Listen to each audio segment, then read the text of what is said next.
하나님 말씀 봅니다. 열왕기상 15장 16절에서 24절 말씀입니다. 열왕기상 15장 16절에서 24절까지 말씀 우리 한 절씩 교독하겠습니다. 열왕기상 15장입니다. 아사와 이스라엘의 왕 바아사 사이에 일생 동안 전쟁이 있으니라.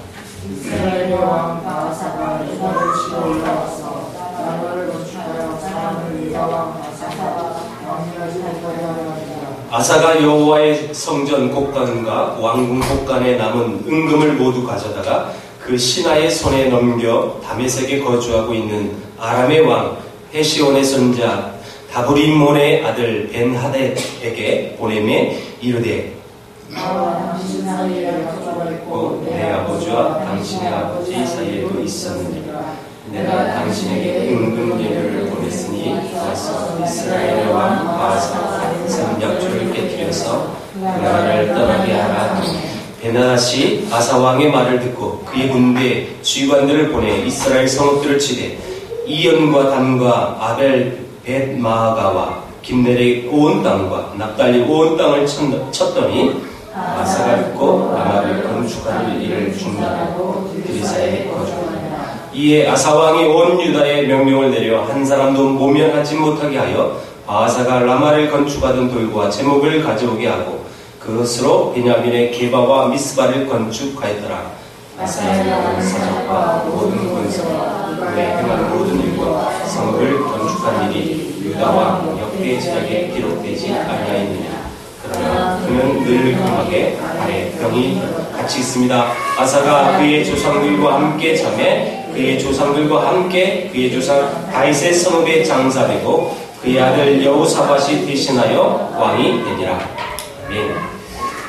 우리가 지난주에 여러분 9절에서 15절 이 아사 왕이 할머니 아주 우상숭배에 열심이었던 그 당시 영향력이 지배했던 마아가라는 그 할머니 그들에서 벗어나 개혁하고 또 하나님의 말씀 속에 아름답게 순종하려고 했던 모습들을 우리 보았습니다.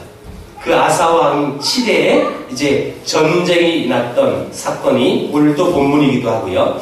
그래서 여러분 지난주에 아사왕이 하나님의 말씀 속에 잘 개혁했던 그 선조 할아버지 또 아버지 그 모든 악행들을 끊고 또 아살의 상을 불사르고 다 없앴던 개혁의 사건을 우리가 맛봤는데요.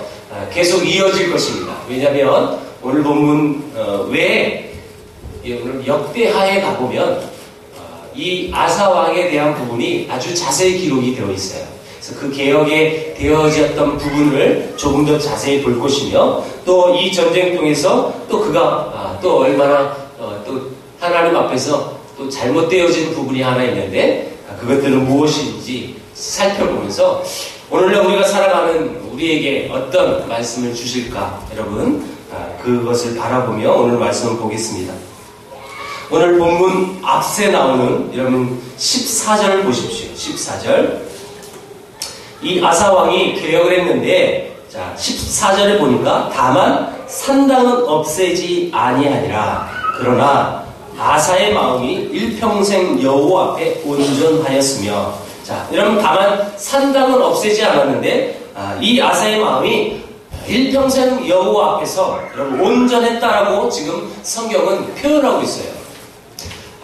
아니 산당을 제하지 않았는데 그럼 없애지 않았는데 어떻게 그 왕이 하나님 앞에서 온전한 마음을 가질 수 있을까라는 의구심이 우리에게 들잖아요. 그런데 이 본문 외에 아까 얘기했던 역대하 14장에 가보면 이렇게 기록을 하고 있습니다. 여러분 한번 오늘 역대하를 조금 자세히 보아야 되니까 역대하를 살펴보겠습니다. 역대하 14장 2절에서 5절을 보겠습니다. 역대하 14장 2절에서 5절 제가 봉독해 보겠습니다. 아사가 그의 하나님 여호와 보시기에 선과 정의를 행하여 이방 제단과 산당을 없애고 주상을 깨뜨리며 아사라 상을 찍고 유다 사람에게 명하여 그 그 조상들의 하나님 여호와를 찾게 하며 그의 율법과 명령을 행하게 하고. 자, 여러분, 그러면서 이 아사 왕이 아주 산당을 없앴다는 이 부분을 이 역대하에 가보면 정확히 묘사하고 있어요. 근데 오늘 본문 우리 열왕기상에는요, 이 말하고 약간 다르게 기록되어 있죠. 그리고 또 역대하 이제 15장이 넘어가면 17절에 또 그 내용이 나오는데, 열왕기상과 역대하의 내용이 산당을 여기서는 없앴다, 여기서는 없애지 못했다, 이렇게 표시됐다는 거예요. 여러분 굉장히 성경을 읽으면서 헷갈릴 수가 있을 겁니다. 도대체 어떤 말이 맞는 걸까? 그래서 성경을 깊이 많이 또 보지 못하는 사람들은 이런 것도 시비를 걸어요. 역시 믿을기 못해, 이러면서. 여러분, 그것은 정말 무식의 아주 지름길을 달려가는 발언이죠. 여러분, 이 말은 이제 학자들만의 이제 견해가 조금씩 다를 수 있겠지만 보통 이렇게 얘기되어집니다. 남왕국, 그러니까 지금 북이스라엘과 남유다가 나눠졌잖아요. 남왕국에 있는 산당은 없앴고 북이스라엘의 산당은 없애지 못했다는 거거든요. 이런 차이점에서 이 열왕기상과 역대하의 말을 구별해야 합니다. 여러분, 한 장 넘어가면 역대하 15장 17절을 한번 보겠습니다. 15장 17절.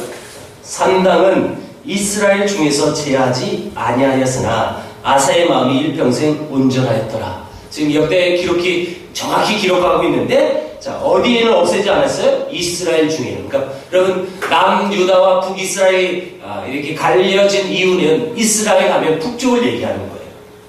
남쪽은 자기의 나라 권한이기 때문에 이제 이 산당을 없앨 수 있었으나 북쪽 이스라엘 산당만큼은 없애지 못했다라는 것입니다.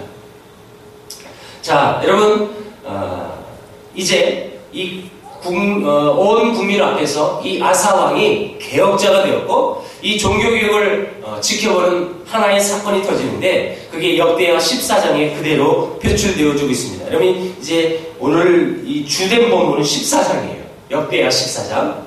14장 이제 8절 이하로 쭉 보면, 구스왕 세라라는 사람이 여러분 쳐들어옵니다. 이 구스라는 나라는 굳이 표현하자면 이집트와 현재 이디오피아 중간 지점이라고 볼 수 있어요.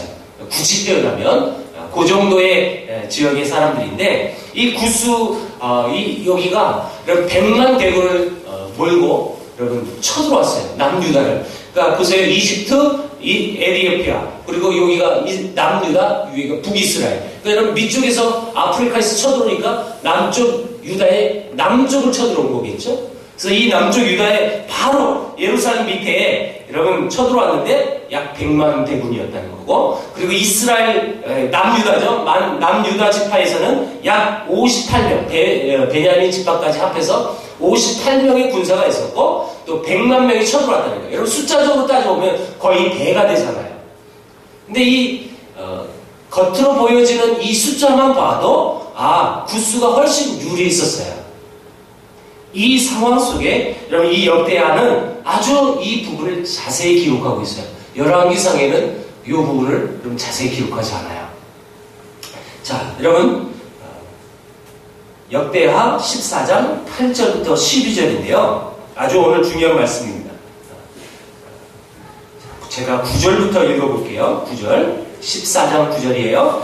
구스 사람 세라가 그들을 치료하여 군사 100만 명과 병거 300대를 거느리고 마레사의 이름에 아사가 마주 나가서 마사라의 스바다 골짜기에 전열을 갖추고, 자, 11절부터 이 아사가 하나님 앞에 여러분 간절히 기도하는 내용이 나오는데 한번 같이 읽어봅니다. 11절 시작. 아사가 그의 하나님 여호와께 부르짖어 이르되 여호와여, 힘이 강한 자와 약한 자 사이에는 주밖에 도와줄 이가 없사오니 우리 하나님 여호와여, 우리를 도우셔서 우리가 주를 의지하오며 주의 이름을 의탁하고 이 많은 무리를 치러 왔나이다. 여호와 주는 우리 하나님이시오니 원하건대 사람이 주를 이기지 못하게 하옵소서 하였더니 여호와께서 구스 사람들을 아사와 유다 사람들 앞에서 치시니 구스 사람들이 도망하는지라. 여러분, 숫자적으로 게임이 되지 않은 이 숫자였는데 결국 여러분 남유다가 승리합니다. 근데 그 승리했던 비결이 뭐냐? 11절이에요. 11절. 여러분 간단히만 보겠습니다. 11절 먼저 이 아사 왕이 하나님 앞에 기도했던 내용을 한번 보세요. 첫 번째는 뭐냐면 여호와의 힘이 강한 자와 약한 자 사이에는 주밖에 도와줄 리가 없사오니. 대부분 우리가 생각할 때 여러분 그 하나님께서 누굴 도와주냐? 약한 자를 도우실 하나님이라고 생각을 해요. 여러분 물론 하나님은 약한 자도 도우시는 하나님이시고, 여러분 우리가 생각지, 그러니까 평상시에 그 부분까지 깊숙이 여러분 묵상하지 못한 부분이 뭐냐면 하나님은 강한 자도 도우시는 하나님이라는 거예요. 지금 이 아사 왕이 그걸 고백하고 있는 거예요. 강한 자와 약한 자 사이에는 주밖에 도와줄 리가 없습니다. 여러분 이 기도 크게 나눠 굳이 표현하면 네 가지로 나눌 수가 있는데요. 이게 네 가지가 다 공통점이 있어요. 그게 뭐냐면 오직 주님만 의지한다는 거예요. 이 아사 왕이 100만 대군 앞에서 여러분 숫자적으로 게임이 되지 않는 그 상황 속에서 하나님 앞에 간절히 기도하는데, 여러분 하나님 내가 약해요. 그러니까 약한 우리가 숫자적으로 안 되잖아요. 그러니까 하나님 도와주세요. 여러분 그렇게 기도하지 않았다는 거예요. 하나님 강한 자와 약한 자 사이에 주밖에 도와줄 리가 없습니다. 여러분 이 모든 게 주님만 의지하겠다라는 고백이에요. 두 번째, 우리 하나님 여호와여 우리를 도우소서. 간절히 하나님 앞에 두 번째 기도하고, 세 번째는 뭐냐면 우리가 주를 의지하며 주의 이름을 의탁하고. 여러분 지금 이 아사 왕이 오직 누구만 의지하느냐? 주님만 의지합니다. 주의 이름을 의탁합니다. 우리가 오늘 우리 찬양하면서도 여러분 느끼셨을 거예요. 여러분 우리가 찬양할 때 가장 이 안에 강력함이 뭡니까? 주를 의지하는 거야. 그렇죠? 우리 아무것도 할 수 없어요. 주님, 그 주님 인지 앞에서 어린 양 찬양할 때 하나님께서 여러분 우리에게 강력한 마음을 주시는 거거든요. 오직 주님만 의지합니다. 주님만 찬양합니다. 주의 이름만 높입니다. 그 영광을 찬양합니다. 이게 찬양의 의미잖아요. 이 찬양의 시간이 얼마나 또 감사하고 기쁜지 몰라요. 근데 우리 성도들이 이 모든 이 감사의 이 은혜의 물결 속에 함께 머물렀으면 너무 좋겠는데 너무너무 아쉬워요. 자, 마지막에 여러분 이 아사왕이 뭐라고 기도합니까? 원하건대 사람이 주를 이기지 못하게 하옵소서. 여기 또 비밀이 있어요. 사람이 주를 이기지 못하게 하옵소서. 이게 뭐냐면 아주 결론적으로만 얘기할게요. 저기는 100만 대군, 우리는 58만. 여러분 저 사람들이 우리를 쳐들어왔는데, 자 보세요. 그들이 하나님을 이기지 못하게 하셔서, 이 뜻이 뭐냐면 여러분 우리가 58만 명의 그 군사를 가지고 이 아사 왕이 말을 하는 것이 아니라 우리는 하나님이에요. 우리 편은 하나님이에요. 그러니까 지금 사람이 우리를 쳐들어오는 거, 우리를 무찌르는 것은 우리를 무찌르는 게 아니라 하나님을 무찌러 온다는 거예요. 이 아사 왕의 이 기도의 비밀을 알아야 합니다. 지금 존재 가치가 다르다는 거예요. 저들이 쳐들어온 우리는 하나님입니다. 어찌 그 사람들이 우리 하나님을 이길 수 있겠습니까? 절대 사람이 하나님을 이기지 못하게 하소서라고 고백하는 거예요. 여러분 여기서 이 승리의 의미를 알 수 있다는 거죠. 그래서 12절 13절에 보면 이 그수 사람들이 쫓겨서 다 죽어갑니다. 숫자적으로 도저히 싸움이 되지 않은 이 싸움 속에 하나님은 그 아사왕의 아름다운 고백을 통하여 놀라운 역사를 허락해 주셨습니다. 대승을 거두게 한 것이죠. 그럼 이 일을 통해서 우리가 가장 중요하게 배워야 할 것이 무엇일까? 그게 뭐냐면 신앙이 무엇인가라는 것이라. 신앙이 뭘까요? 우리가 세상을 살다 보면 우리와 싸우려고 덤벼드는 것들이 얼마나 많은지 몰라요. 그렇죠? 때로는 내 속에 있는 죄가 나와 싸우려고, 그리고 때로는 세상이 싸움을 걸려고 나를 달려오고, 때로는 사단이 그렇게 합니다. 그래서 내가 원치 않는 곳에 나를 이끌고 가서 하나님이 싫어하는 일을 하게 만드는 것입니다.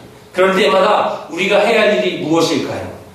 죄를 분별하고 그리고 싸우는 것인데, 어떤 것은 교묘하게 우리에게 찾아옵니다. 어떤 것은 보이지 않게도 찾아옵니다. 어떤 때는요, 여러분, 천사의 모습으로도 찾아와서 우리를 유혹하고 우리를 속이려고 하는 것입니다. 여러분, 그럴 때마다 우리가, 여러분들이 해야 할 일이 무엇입니까? 단 한 가지입니다. 주님만을 의지하는 것입니다. 그것이 신앙이라는 거예요. 지금 이 아사왕이 신앙의 모습을 아주 잘 보여주고 있습니다. 오직 주님만 의지하는. 여러분, 신앙이라는 것은 내 힘을 더 이상 믿지 않기로 선포하는 것입니다. 신앙이라는 것은 내게 어느 정도 힘이 있어도 그 힘을 내가 의지하지 않고 오직 살아계신 하나님만 의지하는 것, 이게 선포하는 것이 신앙이라는 거예요. 그 삶을 살아가는 것이 신앙이라는 것입니다. 아무것도 아닌 것이라도 내 힘으로 하지 않고 주님을 의지하는 것.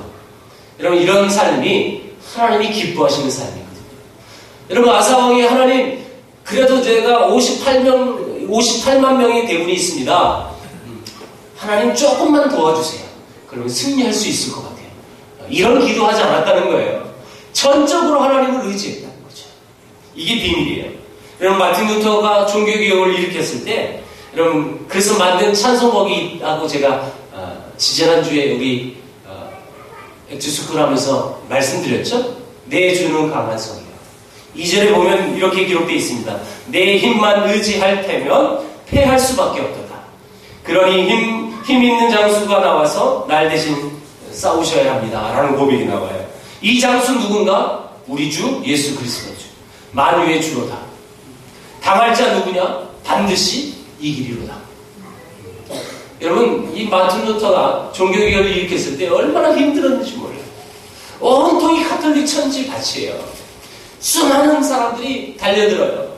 종교개혁을 하면서 얼마나 핍박을 당했는지 몰라요. 정말 힘들었을 거예요. 그때 여러분, 이 루터라는 사람은 이 곡을 만든 거예요. 물론 여러분, 루터도 사람이죠. 그래서 때로는 실망하고 때로는 힘들 때도 있었어요. 그래서 너무너무 힘드니까 하루는 마틴 루터의 부인 캐서린이 여러분, 그 부인이 하루는 집에 상복을 입고 있었대요. 그래서 이 루터가 밖에서 집에 들어와 보니까 자기 부인이 상복을 입고 있어서 놀랬을 거 아니에요. 누가 돌아가셨는지, 누가 죽었어요? 그때 이 부인은 자기 남편 루터한테 이런 말을 합니다. 당신이 믿는 하나님이 죽었습니다. 너무 힘들고 너무 지치니까 하나님을 의지했던 이 루터도 때로는 힘들었나 봐요.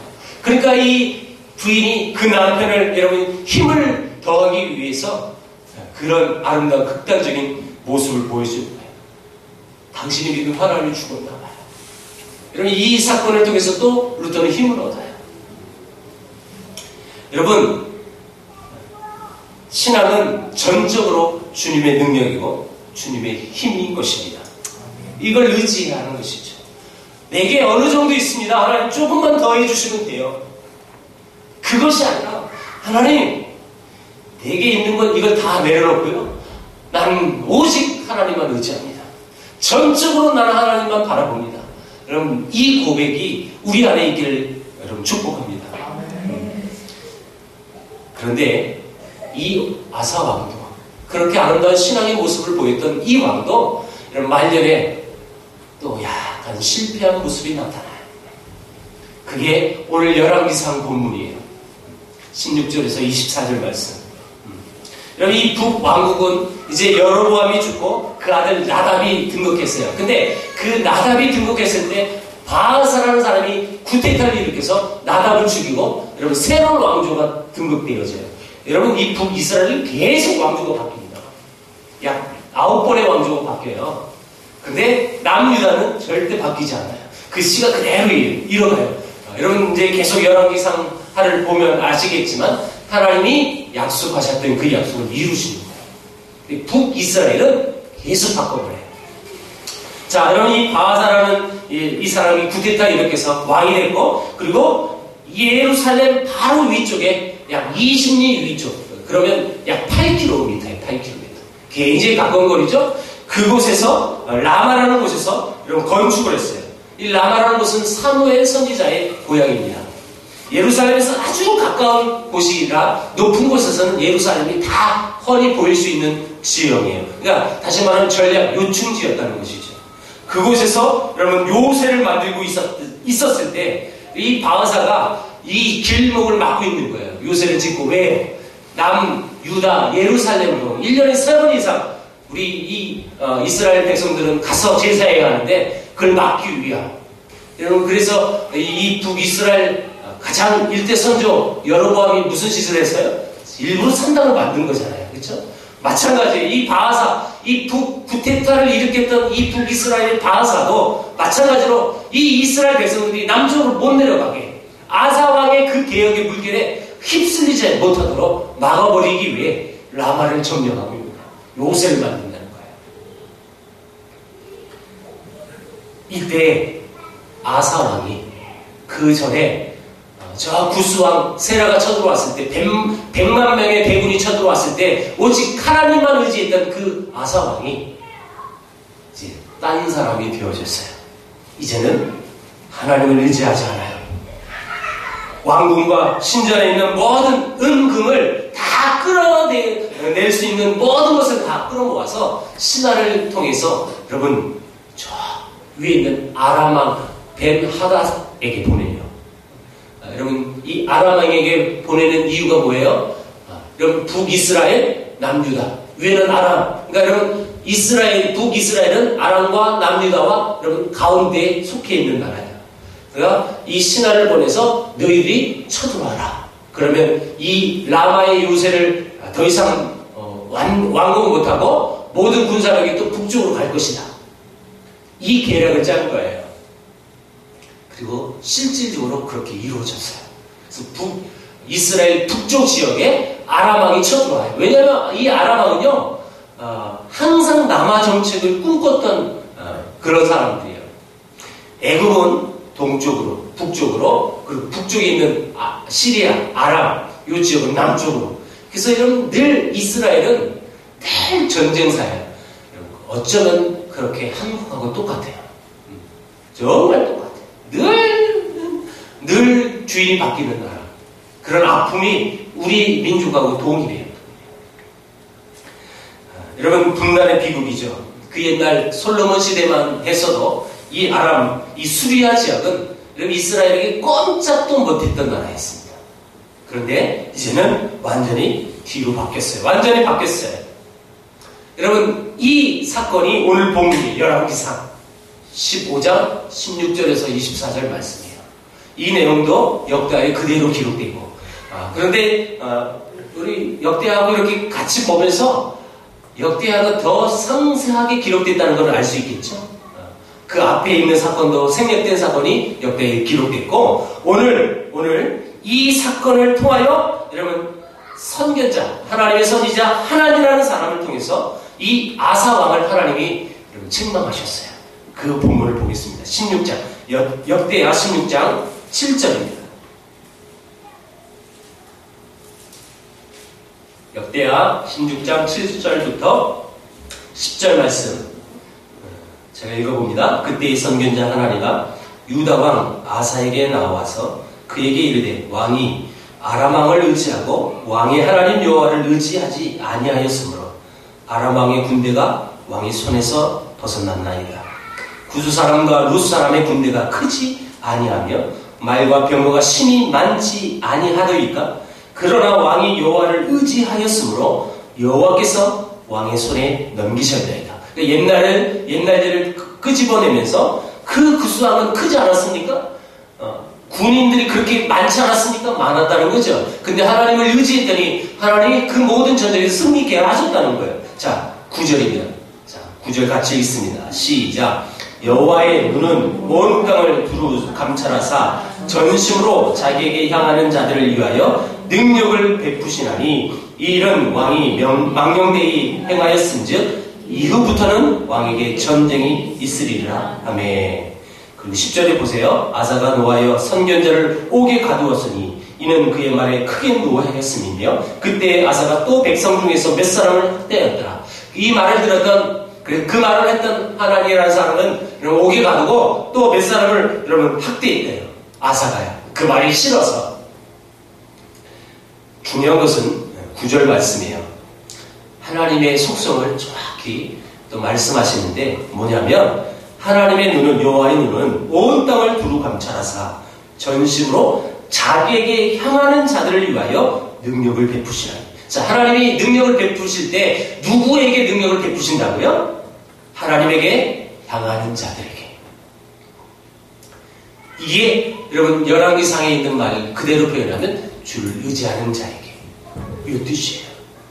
여러분 하나님의 능력을 그 하나님의 백성들에게 베풀 때는 오직 하나님을 의지하는 자들에게 하나님은 그 능력을 허락해 주신다는 거예요. 여러분 신앙의 원칙을 지금 설명하고 있는 게 지금 바로 9절이에요. 9절.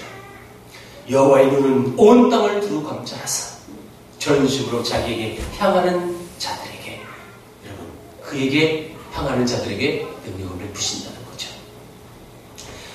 여러분 전심으로 자기에게 향하는 자 하나님을 의지하는 자인 것입니다.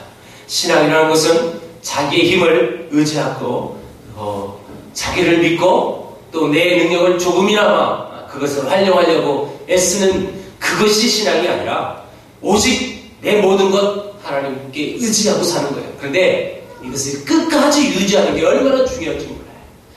처음에는 이 아사왕도 그런 사람이었어요. 그렇죠? 분명히 하나님만을 의지했던 사람이었어요. 그런데 그 아름다운 신앙이 끝까지 유지하기란 너무 어려워요. 여러분 그 앞에 있는 대표적인 인물도 있었어요. 솔로몬도 마찬가지였어요. 하나님을 의지하는 자였어요. 하나님 앞에 하나님의 지혜를 간구하는 자였어요. 하나님의 듣는 마음을 간절히 소망했던 사람이었어요. 그런데 그 신앙을 끝까지 유지하기란 너무 어려운 거예요. 여러분 이 역사를 통해서 우리가 자유롭지 못해요. 우리 삶도 한번 보세요. 내가 정말 힘들고 어려울 때는요 얼마나 하나님을 의지하는지 몰라요. 제 개인적인 삶을 봐도 그럴 수밖에 없는 거예요. 내가 너무 죽을 뻔했던 경험도 있었고 우리 자녀의 죽음의 그 문턱에까지 이럴 때도 있었고 내가 아쉬울 때는요 얼마나 하나님을 얼마나 전적으로 의지하는지 몰라요. 그런데 내 삶이 편안해지고 평안해지면 우리의 신앙이라는 게 그런 거예요. 여러분 아사를 정죄하겠습니까? 여러분 솔로몬을 여러분이 정죄할 수 있을까요? 아니요. 정죄할 수 없어요. 우리 다 똑같은 여러분 그런 죄성을 갖고 있는 사람이기에 어쩔 수가 없는 거예요. 중요한 건 그 아름다운 이 역사를 바라보면서 나의 아름다운 신앙을 어떻게 설계하고 어떻게 살아갈 것인가 여러분 결단하는 모습이 우리 안에 있어야 하고 뿐만 아니라 결단으로 끝나서는 안 되겠죠. 그것을 계속 유지하는 것이 얼마나 중요한 것인지 여러분 이 시간을 통해서 다시 한번 우리가 여러분 깨닫고 돌아갔으면 좋겠어요. 여러분 의지하기 힘들어요. 정말 어려운 거예요. 왜? 우리가 얼마나 간사한지 몰라요.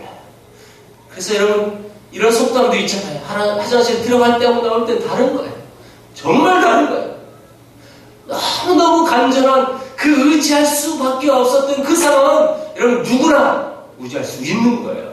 그런데 중요한 건 내가 평안하고 어떻게 세상적으로 봤을 때 내가 어느 정도 자리에 위치하고 어떤 경제적인 것과 또 모든 분야에 있어서 내가 안정을 찾았을 때 여러분 사람이 그때 변질하기 쉬워진다는 거예요. 사람이 언제 사람을 의지하고 사람의 힘을 내세울까요? 자기에게 힘이 있을 때에도 자기의 힘을 의지합니다. 그런데 정말 희한한 것은 내게 힘이 없을 때도 때로는 또 자기를 의지할 때도 있어요. 그래서 우리는 늘 하나님 앞에 기도해야 합니다. 하나님, 제가요 내 힘으로 살지 않게 해주세요. 하나님, 제가 물질을 의지하는 사람이 되지 않게 해주세요. 하나님, 내 명예가, 내 자리가, 내 권세가 하나님 나를 유지하는 것이 되지 않게 해주세요. 오직 내 모든 것 오직 주님 한 분만으로 충분합니다. 우리가 고백했던 것처럼 오직 그 주님 한 분만으로 제가 충분합니다. 그렇게 고백하는 저와 여러분들에게 축원합니다. 많은 사람들이 힘들고 어려울 땐 하나님을 찾아요. 간구해요. 그런데 평안하면 돌아서는 것이 현실이라는 거예요. 여러분, 이 아사왕이 이 말년에 이런 실수를 하면서 한 가지 일이 벌어졌는데 그는 발에 병이 걸려 죽습니다.